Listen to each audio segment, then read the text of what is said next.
Uh, let's start with a basic introduction and what is your current roles and how much experience you have and a little bit about your current technologies. So total, I'm having 9.5 years of experience. I'm a senior developer here. So basically involving into the development part. And apart from development, sometimes doing code review, then defect fixing, attending calls, and yeah, the technical stack wise I've been using like Java 8, Springboot, microservices, REST, SOAP, then tools wise Maven, Gate registry, Bitbucket, Oracle database server. So yeah, so these are the tech stack currently we are using in the project. What type of like project architecture you have currently? Are you using microservice architecture or monolithic? It's like microservices only. Okay, can you a little bit explain about how the service communication happens in your current project? Also, yeah. So basically, uh, as as the microservices, we are having the like different services, right? So whenever the communication is happening, it depends on what kind of call we want, like synchronous call or asynchronous call. So let's say like if it is synchronous call, basically we are doing by using the REST template. So we are using the REST template, get for object. So at the which service we want to call, we are passing that URI as part of the parameter, and then we are calling that calling that particular services and getting the response and appending to the service. Let's say like service A and service B. So we are appending that response to the service A and sending the response directly. And if it is, let's say, some asynchronous call, here we are using for the communication for the asynchronous call, we are using Kafka. So in that case, we are storing the request as part of this Kafka streaming where the event is getting generated, and basically we are using Kafka for asynchronous call. Okay, so have you set up that Kafka or it was set up by the another person? It was already set up by the other, earlier it was there. So I say not basically more into the asynchronous call because it is segregated to various teams, and the more our team used to work, the functionality we are working, basically it is a synchronous call we are saying. So I'm more comfortable in that. But yes, we are using that the Kafka event and all. We are if new event they are adding, so they are adding into the XML file, that Kafka file somewhere. But in details for the Kafka and all, I don't have that particular idea because I'm not part of that team. Okay. I can say that. Okay, fine. So, I have one scenario for the Kafka. My producer is producing 100 records per second, but my consumer is consuming 20 record per second. So, how you will handle this scenario? In some case, it will be full the queue, and you will not able to push the records into your queue. So, what you will do in this scenario? How you will increase the throughput? They can have that streaming, but I'm not clear how it will be because I have not worked much in the Kafka code. Okay, fine. So let's start with Java questions. Currently, which Java version you are using? Java 8. Okay, Java 8. Let's start with some Java 7 questions first, and then we'll move to the Java 7, 8. So in a Java 7, we have comparable and comparator. What is the difference between those? Okay, so this both we are using for the sorting purpose basically, and the comparable it is available in the java.lang package, and comparator it is in the util package it is available. So comparable basically we are using for the natural sorting order. If already we are having some primitive types and all, we are if we want to do that comparison and we are sorting some data, we are using that comparable type. But if we have something like, let's say, uh, um, what is it, the object type, let's say employee, or we want to do that kind of object to sort. So basically we are using the comparator type, and the method and all it is having, yes, in comparable it is compare to method is there, and in comparator we are having one method like compare. Which are the methods are there in a comparable?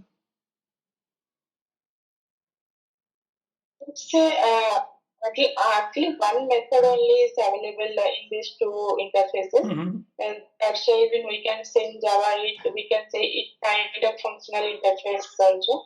But in comparable, it is the method is, I think, compare to method is available. Okay. Okay. So, compare to or compare. Comparator is having compare to method. Yes, I think it's full diverse. Yeah. Okay, got it. So, like, and in comparable and comparator, we are using equals methods and hash codes also. So, what is the contract between equals and hash code method in Java?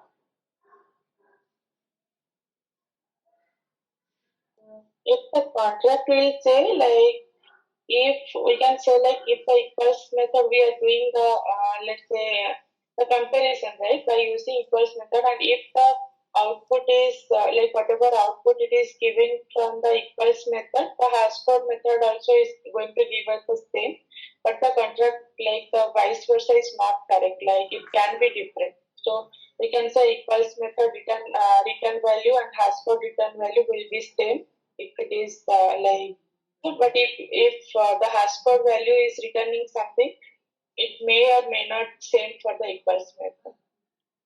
Okay. Okay. Fine. So, in a have you worked in a multi-threaded environment? Not in the current project, but yes, I have some idea. You can at least ask it. Okay. So, what is the difference between starvation and deadlock?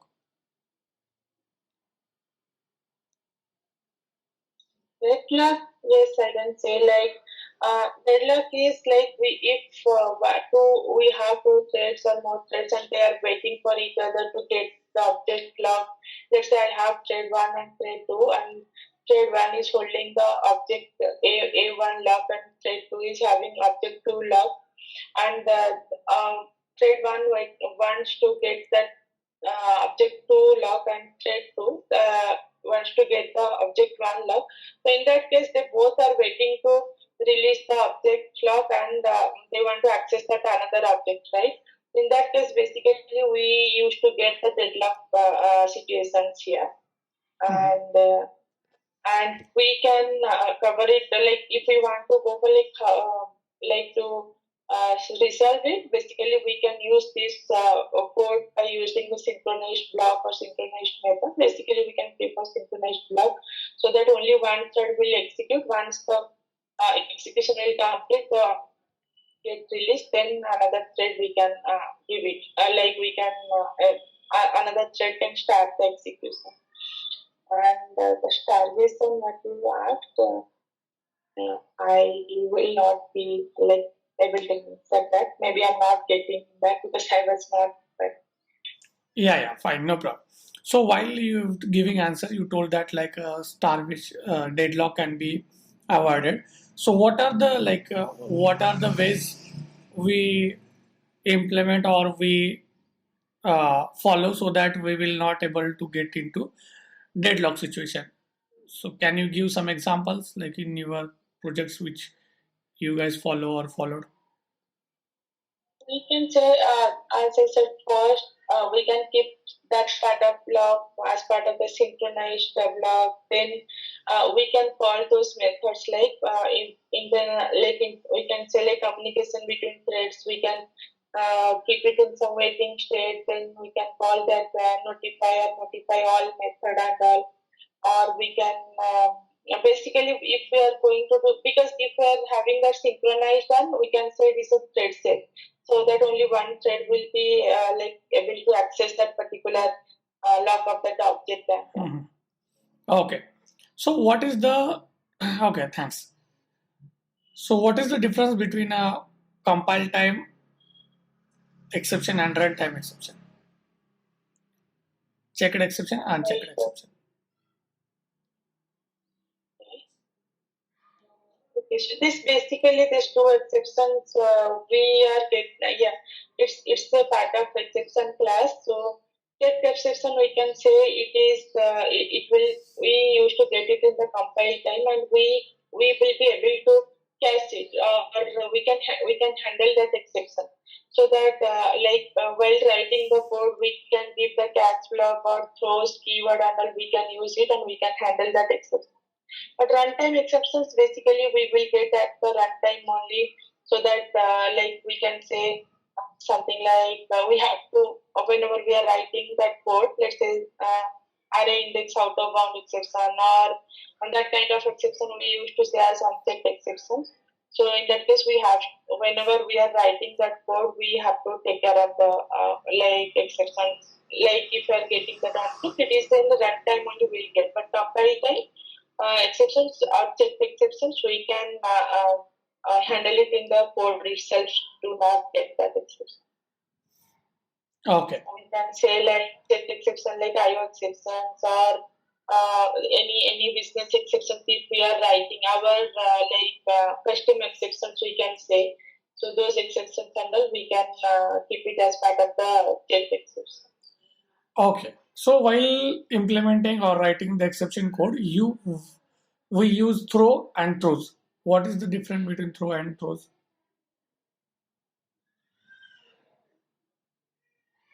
Throws basically we are using as part of that method.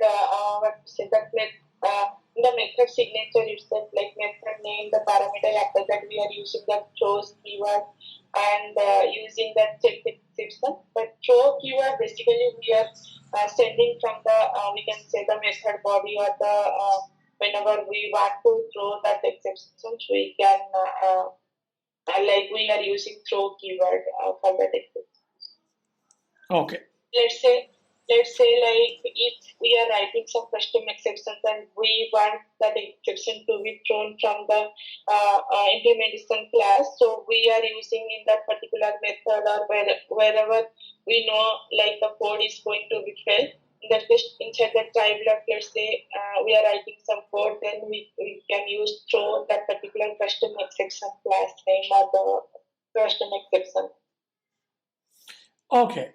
So suppose I have class A, which is my parent, and I have class B, which is my child class. So in parent class, I have a method display. Over that display method, I am throwing the exception,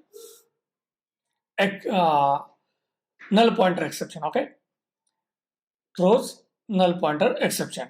So and below there is one method in a child class, same method, which is throwing the exception. Okay. So will this class compile, or will compile the exception, or it will throw the runtime exception? So that is file not found exception, and in class B it is throwing that exception, like the main exception class, right? It is like super type from that file not found. So I think no, it will not allow us, because we can give in the subclass only like the sub part of that file not found exception. If we are throwing the exceptions in class A method and we are using some other exceptions in the class B method, then I think it will allow us. Okay, yeah, right. Because as the exception is the super type of the exception, right? It will not allow us in the derived class, like in the subclass. Okay, great. We have a hash map, hash table, and concurrent hash map. So what is the difference between these three when we use, and which is the faster from these three, and what is the use cases of these three? Okay. So hash table, hash map, and concurrent hash map. Okay. So Hashmap and ConcurrentHashmap, basically we are using we are storing the data in the key value pair, and but Hashmap we can say it is not synchronized one, but concurrent Hashmap is the synchronized one. And Hashmap it is like we can say we can make it as Hashmap to the synchronized map by using the synchronized map method. Concurrent Hashmap already it is like synchronized, and it is we are using the concurrent Hashmap for concurrency level like multi-threaded environment. But Hashmap basically, even if it is synchronized Hashmap, it is getting used for the single thread environment. So, and if I say for Hashmap, I can say it is like a fail-safe operations whenever we are doing some iterations, and inside the iteration we are doing, like we are trying to do some modification or update, we used to get that concurrent modification exceptions in the Hashmap. But concurrent Hashmap, it is getting handled in the concurrent Hashmap. We won't get that exception basically because of the internal structure of concurrent Hashmap. It will allow like in the constructor, it will allow us the load factor and the initial capacity and all, right. For that concurrent Hashmap, it is giving us the 16 default value, which that means like at a time like 16 threads can execute that particular like I can say the object clock and all. So basically, we can say in this way. And Okay. Yeah, got it. Okay, so how much year of experience? Like, let's move to the Java 8. So from Java 8, which are the features you have used in your current project?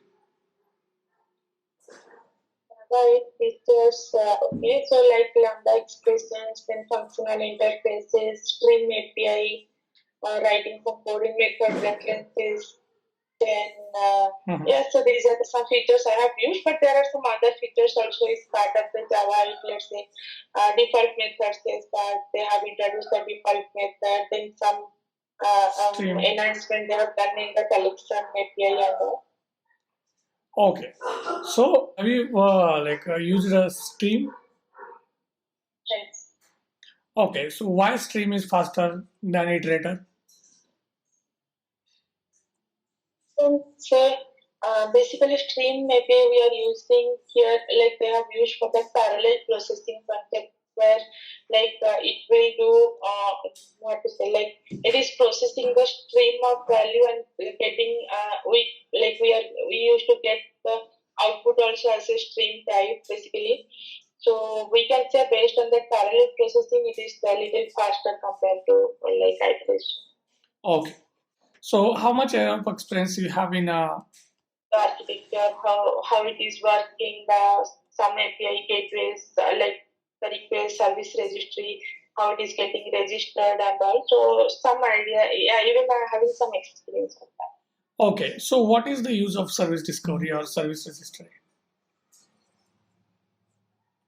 Basically, we are using the service registry. We can say like to register all our services, like whatever services we are using as part of the application, we can register there. So we can let's say like we are using something like example service registers Eureka server here we are using. So whenever the client is let's say client is sending some request, so through API gateway, it is like API gateway used to take the request and it will distribute the request to the different services which is available in the service registry.